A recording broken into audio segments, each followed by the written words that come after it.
Bismillahirrahmanirrahim. Allahumma salli ala Sayyidina Muhammad.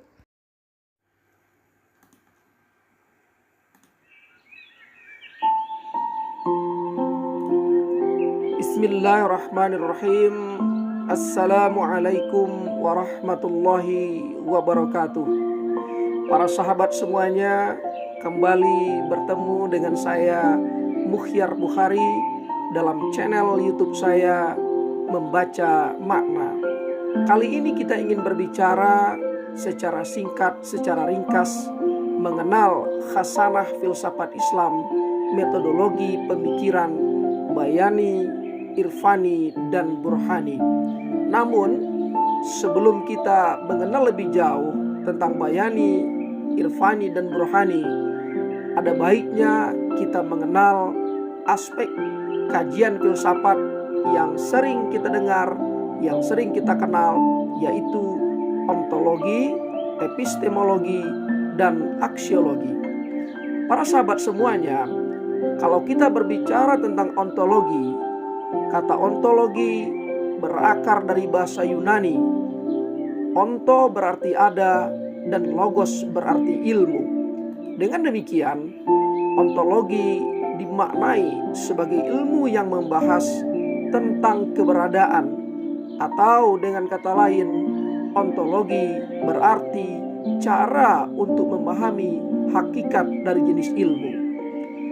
Ontologi sendiri merupakan cabang ilmu filsafat mengenai sifat atau wujud atau fenomena yang ingin diketahui manusia. Dalam ilmu sosial, ontologi berkaitan dengan sifat pada interaksi sosial atau komunikasi sosial. Ontologi merupakan mengerjakan terjadinya pengetahuan dari sebuah gagasan kita tentang realitas. Bagi ilmu sosial, ontologi memiliki keluasan eksistensi kemanusiaan. Selanjutnya, epistemologi. Epistemologi adalah salah satu cabang filsafat yang mempelajari tentang asal, sifat, metode, dan batasan pengetahuan manusia. Epistemologi sendiri dinamakan sebagai teori pengetahuan. Kata epistemologi berakar dari bahasa Yunani. Kata ini terdiri dari dua gabungan, yaitu epistem yang artinya cara dan logos yang artinya ilmu. Jika diartikan secara keseluruhan, epistemologi secara ringkas dapat dimaknai sebagai ilmu tentang bagaimana seorang ilmuwan membangun ilmunya. Dan yang terakhir adalah aksiologi.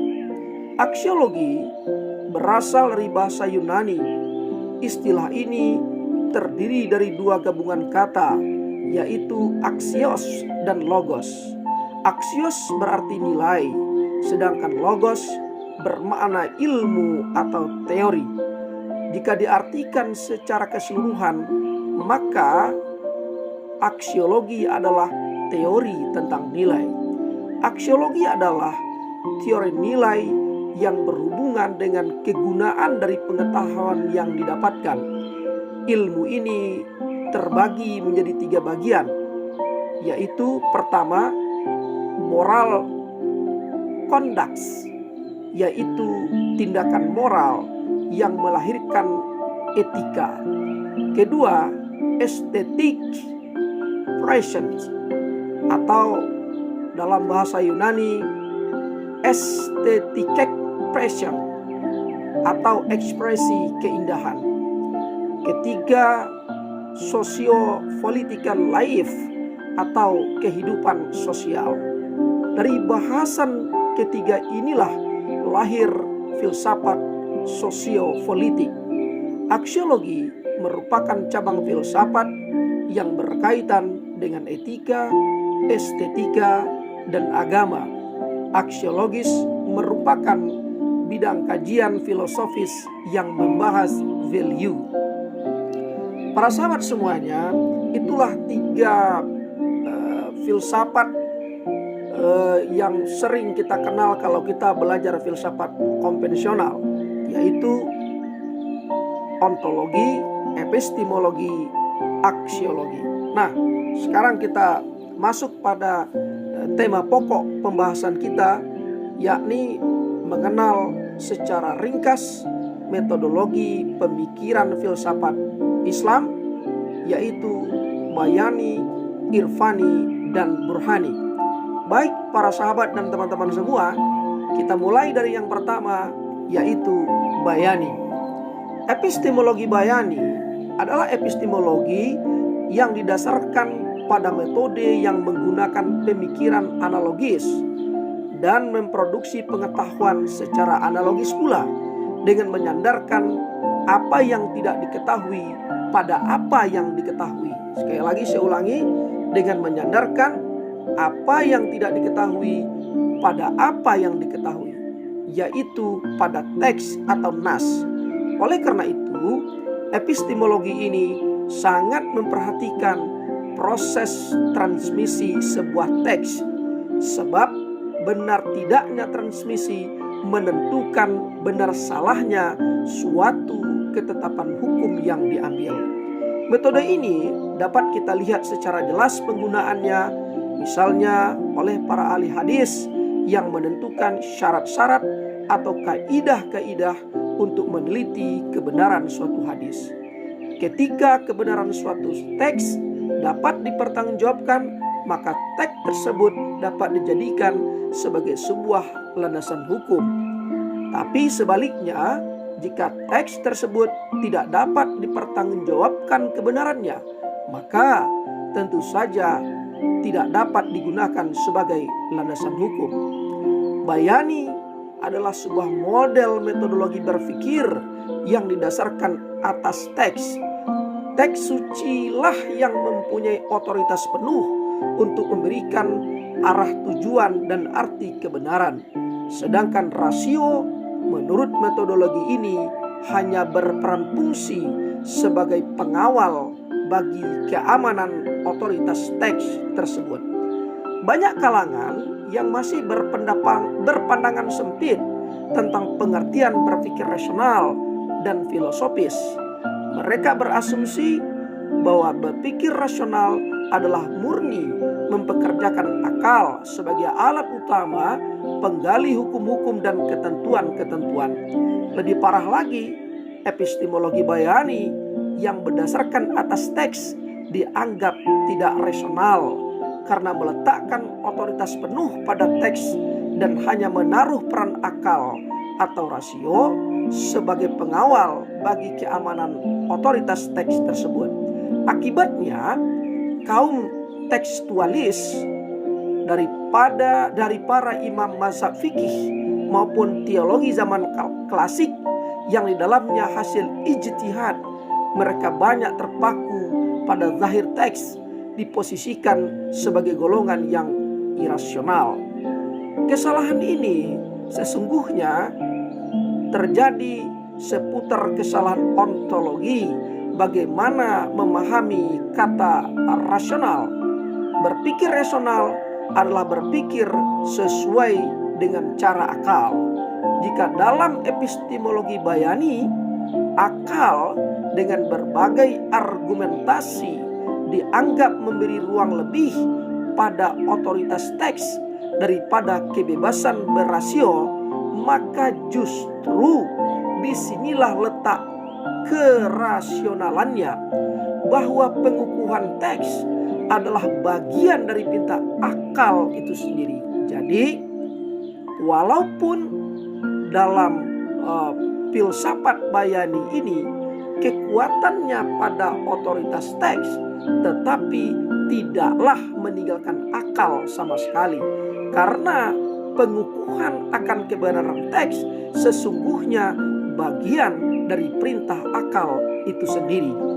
Pembahasan ini jika ditarik benang merahnya terhadap epistemologi bayani, akan jelas bahwa epistemologi ini juga menggunakan pola berpikir rasional dan filosofis, bukan irasional seperti apa yang dituduhkan. Para sahabat yang saya muliakan, selanjutnya kita beranjak pada irfani. Epistemologi sufi atau yang dikenal sebagai epistemologi irfan adalah salah satu model penalaran yang dikenal secara luas dalam tradisi keilmuan Islam. Di samping bayani dan burhani, epistemologi ini dikembangkan dan digunakan dalam masyarakat sufi, berbeda dengan epistemologi burhani yang dikembangkan oleh para filosof, atau epistemologi bayani yang dikembangkan dan digunakan dalam keilmuan Islam pada umumnya.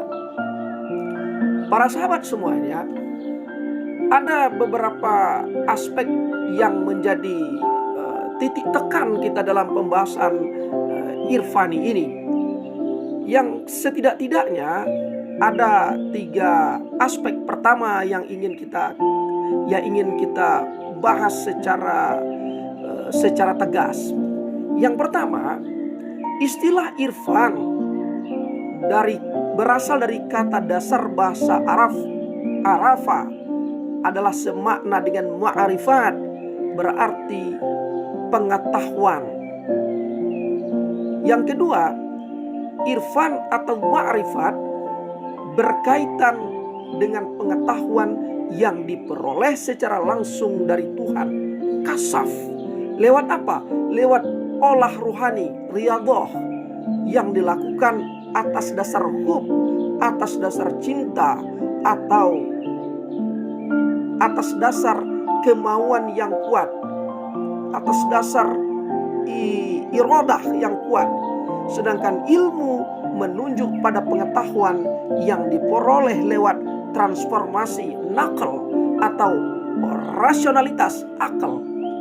Pengetahuan irfan inilah yang disebut sebagai pengetahuan yang dihadirkan, atau sering kita kenal dengan istilah ilmu huduri, yang berbeda dengan pengetahuan rasional yang disebut sebagai pengetahuan yang dicari.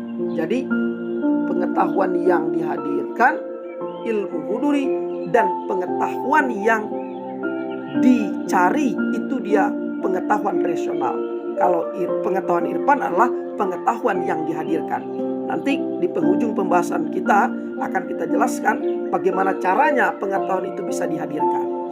Yang ketiga, pengetahuan irfan ini diistilahkan sebagai pengetahuan tentang, knowledge of, sebuah pengetahuan intuitif yang diperoleh secara langsung, yang berbeda dengan pengetahuan mengenai atau knowledge about, sebuah pengetahuan diskursif yang diperoleh lewat perantara baik indera ataupun rasio. Para sahabat semuanya, kajian irfan praktis yang mendiskusikan tentang kewajiban-kewajiban yang harus dilakukan. Irfan tidak hanya berbicara tentang dirinya sendiri dan dunia, tetapi juga berbicara tentang hubungan manusia dengan Tuhannya. Irfan menuntut adanya tahapan-tahapan perilaku yang harus diikuti secara ketat dan dengan penuh disiplin. Irfan menuntut adanya urutan tertentu dalam prosesnya. Unsur spiritual dalam irfan sangatlah luas. Aspek teoritis irfan mendiskusikan hakikat semesta, manusia, dan Tuhan. Sehingga irfan teoritis mempunyai kesamaan dengan filsafat yang juga mendiskusikan tentang hakikat semesta. Meski demikian, irfan tetap tidak sama dengan filsafat. Pertama, filsafat mendasarkan argumentasinya pada postulat-postulat atau aksioma-aksioma, sedangkan irfan mendasarkan argumennya pada visi dan intuisi. Yang kedua, Dalam pandangan filsafat, eksistensi alam sama realnya dengan eksistensi Tuhan. Sedangkan dalam pandangan irfan, eksistensi Tuhan meliputi segala sesuatu, dan segala sesuatu adalah manifestasi berbagai asma dan sifat-sifatnya. Ketiga, tujuan tertinggi dalam filsafat adalah memahami alam, sedangkan capaian akhir irfan adalah kembali kepada Tuhan. Keempat, sarana yang digunakan dalam filsafat adalah rasio dan intelek, sedangkan sarana yang dipakai dalam irfan adalah qalb, adalah hati dan kejernihan jiwa yang diperoleh lewat riyadhah secara terus-menerus dan penuh dengan disiplin. Para sahabat semuanya, selanjutnya pengetahuan irfan tidak didasarkan atas teks seperti bayani, juga tidak atas kekuatan rasional seperti burhani, tetapi pada kasaf, pada tersingkapnya rahasia-rahasia realitas oleh Tuhan. Karena itu pengetahuan irfani tidak diperoleh berdasarkan analisa teks atau keruntutan logika, tetapi berdasarkan atas terlimpahnya pengetahuan secara langsung dari Tuhan. Ketika qalb, ketika hati sebagai sarana pencapaian pengetahuan irfan sudah siap untuk menerima pengetahuan itu. Untuk itulah diperlukan persiapan-persiapan tertentu sebelum seseorang mampu menerima limpahan pengetahuan secara langsung tersebut.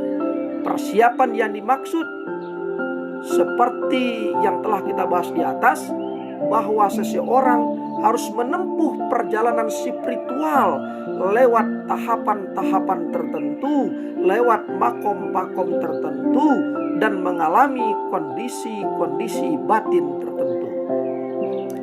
Para sahabat yang saya muliakan, setidaknya ada 7 tingkatan makomat, atau ada 7 tingkatan, atau ada 7 makomat yang harus dilalui seseorang, barulah dia mampu atau siap untuk menerima limpahan pengetahuan tersebut. Yang pertama, taubat.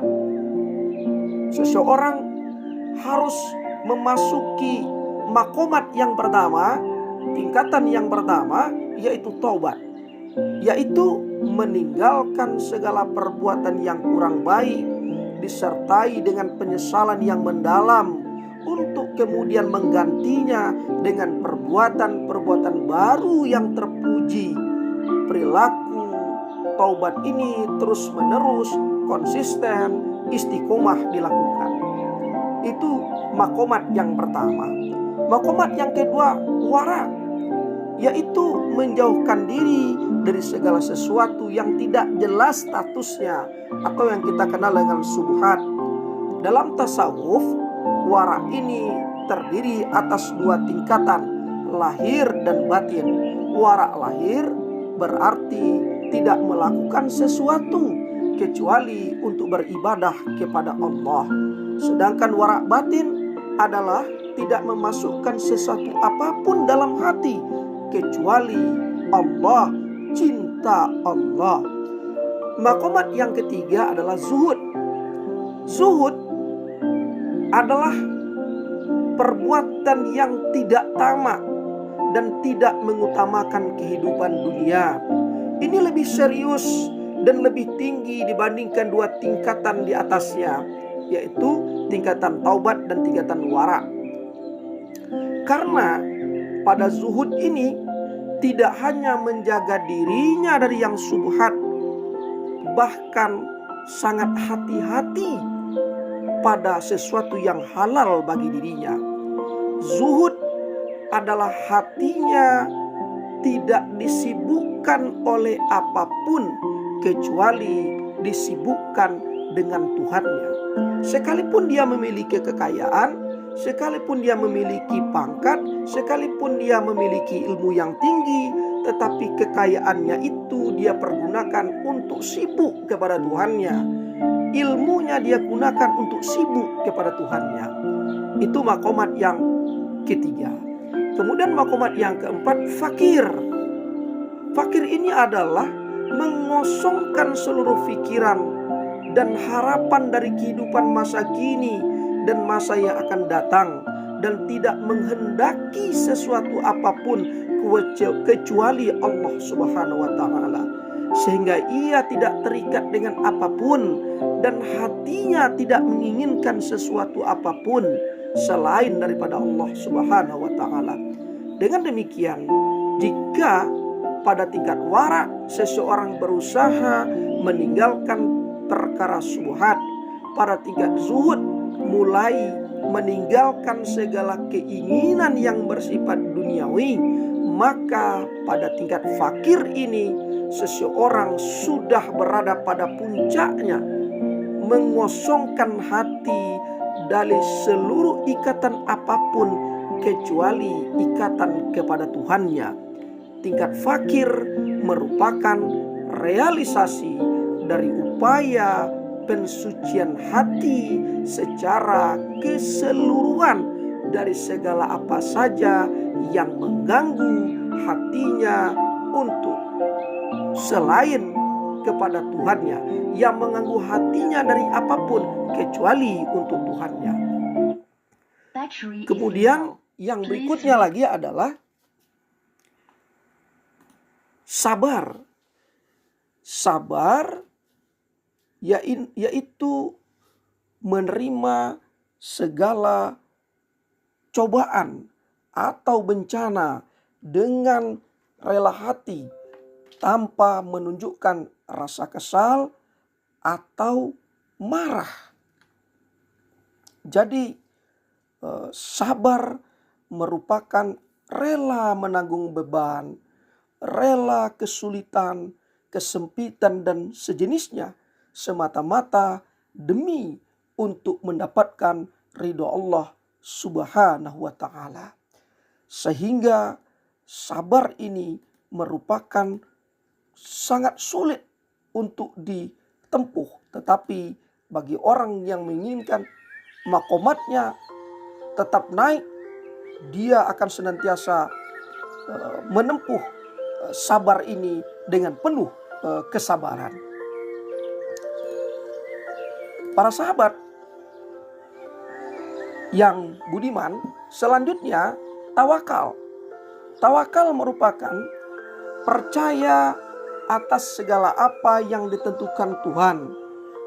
Tahap awal dari tawakal adalah menyerahkan diri pada Allah laksana mayat di hadapan orang yang memandikannya. Tawakal adalah kondisi dalam hati, dan itu tidak menghalangi seseorang untuk bekerja mencari nafkah demi kelangsungan hidupnya. Begitu pula sebaliknya, apa yang dikerjakan tidak menafikan tawakal dalam hatinya. Sehingga jika mengalami kesulitan, dia akan menyadari bahwa itu berarti takdirnya. Dan jika ia berhasil, dia juga sadar bahwa itu adalah kemudahan yang diberikan oleh Tuhannya. Selanjutnya, makomat yang ketujuh. Makomat yang ketujuh adalah ridho. Ridho yaitu hilangnya rasa ketidaksenangan dalam hati, sehingga yang tersisa hanya gembira dan sukacita terhadap segala apa yang diberikan dan tentukan Tuhan kepada dirinya. Ridho adalah tahap terakhir dari seluruh rangkaian makomat. Setelah mencapai tingkat tertentu dalam spiritual, seseorang akan mendapatkan limpahan pengetahuan langsung dari Tuhannya secara iluminatif, yang diistilahkan dengan kasaf. Tidak ada lagi jarak, tidak ada lagi tirai, tidak ada lagi hijab. bagi dirinya dengan pengetahuan yang akan dilimpahkan kepada dirinya.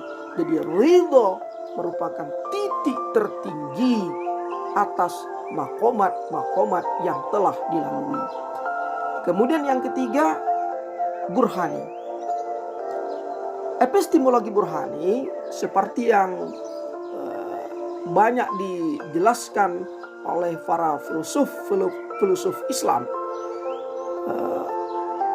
dalam posisinya sebagai sebuah pendekatan rasional argumentatif yang mendasarkan dirinya pada kekuatan rasio melalui dasar logika, juga tidak bisa dilepaskan dari bingkai untuk menafsiri teks. Artinya, epistemologi burhani tidak serta-merta mengabaikan fungsi teks. Teks diposisikan sebagai kesakralan yang memiliki dimensi rasionalitas, dan pengkajian teks yang tidak menggunakan nalar dan logika sesungguhnya dianggap menodai teks itu sendiri. Itu menurut pandangan burhani. Ini tentu berbeda dengan filsafat rasionalisme, yaitu doktrin filsafat yang menyatakan bahwa kebenaran haruslah ditentukan melalui pembuktian, logika, dan analisis yang berdasarkan fakta, bukan melalui iman dan dogma atau ajaran agama. Nah, sementara filsafat Bayani tidaklah semata-mata mengandalkan pembuktian logika dan analisis fakta semata. Senada dengan hal ini, kalau kita meminjam apa yang dituturkan oleh Pak Amin Abdullah, seorang profesor dari UIN Sunan Kalijaga, Yogyakarta, menuturkan filsafat ilmu yang berkembang di barat seperti rasionalisme, empirisme, dan pragmatisme tidaklah begitu cocok untuk dijadikan kerangka teori dan analisis terhadap pasang surut dan perkembangan Islamic Studies. Perdebatan, pergumulan, dan perhatian epistemologi ini terletak pada wilayah natural science, dan sebagian terletak pada humanities science dan social science. Sedangkan Islamic Studies dan ulumuddin, khususnya syariah, akidah, tasawuf, ulum Al-Quran, dan ulum hadis lebih terletak pada wilayah classical science. Epistemologi Bayani dalam keeksklusifannya mengandung arti yang sama sekali berbeda dengan apa yang disebut dengan tradisionalisme. Nalar Bayani memposisikan teks suci sebagai pemilik otoritas penuh untuk memberikan arah, tujuan, dan arti kebenaran. Jadi sekali lagi, bukan semata-mata logika dan fakta saja. Para sahabat semuanya, dalam nalar ilmiah burhani, teks dan konteks sebagai dua sumber kajian berada dalam satu wilayah yang saling berkaitan, yang saling berkomunikasi, yang saling bertegur sapa. Teks tidak berdiri sendiri. Ia selalu terkait dengan konteks yang mengiringi dan mengadakannya, sekaligus konteks dari mana teks itu dibaca dan ditafsirkan.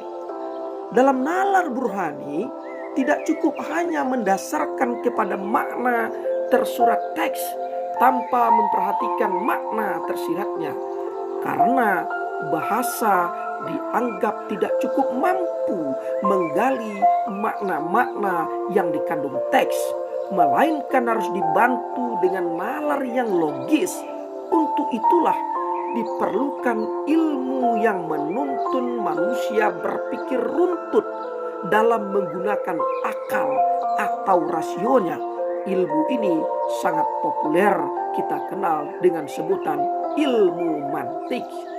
Al-Ghazali berpendapat bahwa mantik adalah aturan-aturan berpikir yang berfungsi meluruskan akal dalam menarik kesimpulan dan membebaskannya dari campuran prasangka dan imajinasi. Tugas utama mantik adalah menjaga akal dari kesalahan berpikir. Mantik bagi akal sepadan dengan posisi nahu bagi bahasa Arab, dan mantik merupakan sesuatu yang mampu menjaga kondisi akal tidak terpengaruh dengan kekuatan nafsunya untuk mengangkangi, untuk mendustai daripada teks. Para sahabat semuanya, meminjam analogi Al-Farabi, mantik bagi akal ibarat neraca dan takaran yang berfungsi mengukur bobot benda yang tidak bisa diketahui ukurannya dengan tepat jika hanya menggunakan indera, atau ibarat penggaris untuk mengukur panjang dan lebar sesuatu yang indera manusia sering keliru dalam memastikannya. Kembali Al-Ghazali menegaskan bahwa mantik merupakan mukaddimah seluruh ilmu, bukan hanya pengantar filsafat, tetapi juga termasuk ilmu-ilmu lainnya. Maka barang siapa yang tidak menguasai mantik, seluruh pengetahuan bisa dirusaknya. Jadi logika atau ilmu mantik itu bukan hanya dibutuhkan, melainkan kata Al-Ghazali wajib harus digunakan untuk memahami teks-teks Islam agar teks-teks tersebut tidak ternodai oleh kekuatan akal yang keliru atau yang dituntun oleh nafsu. Sekali lagi ditegaskan bahwa logika atau ilmu mantik itu sangat dibutuhkan sebagai alat bantu untuk memahami teks-teks Islam supaya terjaga dari kesalahan berpikir atau sesat berpikir, atau yang dikenal dalam istilah falsafat yang disebut dengan falasi, dan terjaga dari debat kusir atau jalan buntu yang cenderung menyebabkan ketidakharmonisan hubungan antara sesama ilmuwan, terutama sekali antara sesama ilmuwan muslim. Inilah kiranya yang mendasari keharusan penggunaan akal sebagai acuan tertinggi pemahaman teks yang dijaga oleh mantik. Saudara-saudara, tolak ukur validitas epistemologi bukanlah kedekatan teks pada realitas, seperti tolak ukur validitas epistemologi bayani. Bukan pula kematangan social skill, simpati dan empati seperti pada epistemologi irfani.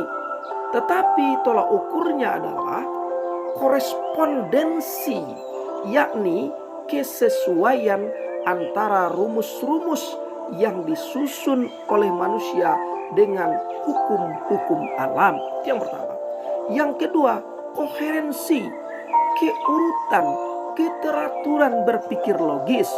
Yang ketiga adalah pragmatik, terus-menerus melakukan perbaikan dan penyempurnaan rumus-rumus serta teori-teori yang telah disusun. Karena memang keilmuan itu tidak pernah sampai pada garis finish. Ilmu itu terus mencari dan mencari, menggali dan menggali. Akhirnya kita harus meyakini Allah Subhanahu wa Ta'ala, Allah Sang Maha Pemilik ilmu dan Sang Maha Pemberi ilmu, telah membentangkan alam semesta ini serta seluruh isinya untuk kita gali, untuk kita amati, untuk kita pikirkan sebagai cara untuk menambah kecintaan manusia kepada Sang Khaliknya. dan Islam memberikan tuntunan dan jalan agar manusia tidak tersesat dalam pencariannya, karena sesungguhnya Islam adalah rahmatan lil alamin. Para sahabat semuanya, demikianlah pembahasan kita secara ringkas berkenalan dengan Bayani, Irfani, dan Burhani.